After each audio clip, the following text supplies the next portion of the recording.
Mandy Russell. I'm 46 years old and I'm a performance coach and a divorce angel. And I spend every day working one-on-one with people, getting the barriers out of the way so that they can live a life of purpose, a life in which they succeed. Adele and I had done our leadership training in the transformational environment together. We were those kind of friends, and I had flown to London for her wedding. In fact, I'd even done her makeup, not that I knew anything about doing makeup, and I'd taken photographs at her wedding. And so I sent her a Skype chat one day, and I said to her, Dels, is your book out yet? Because I knew she was writing it, and I'd got the odd email, what do you think of the title, choose the best one, that kind of thing. And she said, it's almost out. And then there was that kind of like, why?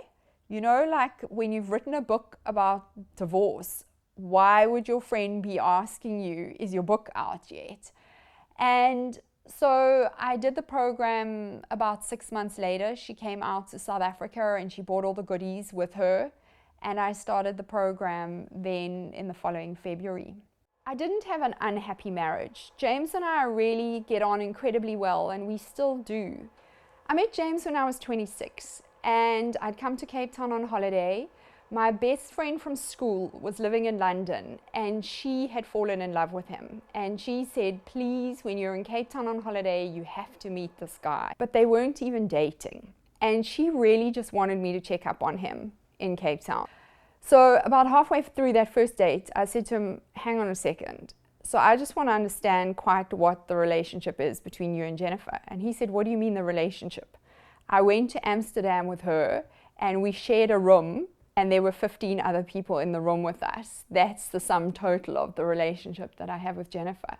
So after that, I took it that it was open season. And yeah, by the end of the evening, we were, getting together. So I went back to Durban and I had to tell her that I had met James, which is what she wanted me to do, but there was something else to tell her.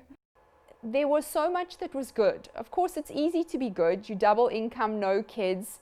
The bond was paid off. We got on well. There was no screaming and shouting. There was no abuse.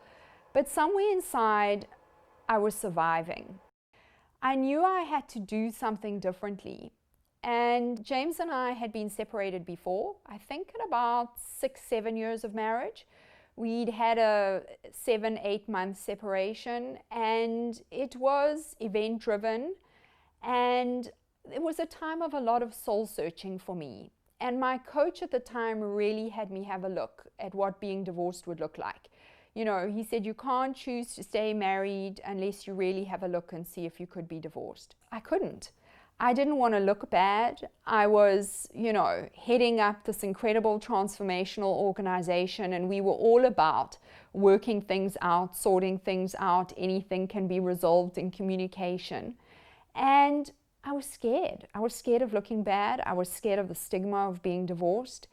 And I was scared of it financially too. And the crazy thing was, then I had a corporate job, not a hectic, high-powered corporate job, but I still had a well-paid job.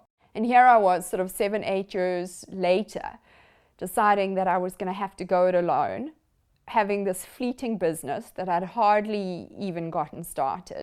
And suddenly I was going to give it all up. And I didn't even know why. I just knew I had to. Getting divorced was the hardest thing I've ever done. I lost both my parents. I lost my younger brother. I got retrenched. I know why people fight.